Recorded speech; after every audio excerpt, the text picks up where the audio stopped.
প্রচুর বৃষ্টিপাতে নাজেহাল ভোলার মনপুরা এলাকার জনসাধারণ। বুধবার সকাল থেকে লাগাতার বৃষ্টি হওয়ার কারণে কষ্টে জীবনযাপন করছে এই এলাকার মানুষ। সেই সাথে গরু, মহিষ, পশু পাখি, ছাগল ভেড়াও বাইরে বের করতে পারছে না এলাকার মানুষজন।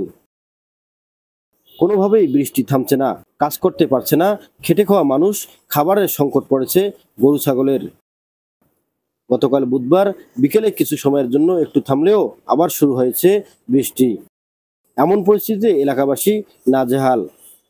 এদিকে মেঘনা নদীতে উত্তাল পানির স্রোত বেশি হওয়ায় মাছ ধরার নৌকা বা ট্রলার দেখা যাচ্ছে না এখন নদীতে। সবকিছু বন্ধ হয়েছে। এমন পরিস্থিতি মনপুরা উপজেলার বেশিরভাগ এলাকায়। এই এলাকার রামনেওয়াজ, হাজিরহাট, সাকুচিয়া ও কলাতলী ইউনিয়নে নেমেছে খাবারের সংকট।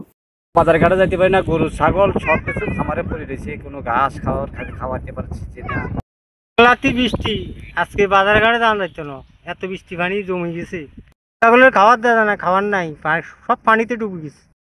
এখন আছি মনপুরা মেঘনা নদীর পারে। এখানে আজকে কোনো নৌকা নাই, ট্রলার নাই নদীতে, যা গতকালও ছিল।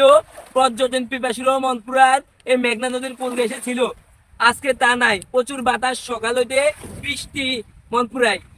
মোহাম্মদ ইয়াদ হাসান বাবু, নিউজ চ্যানেল 24।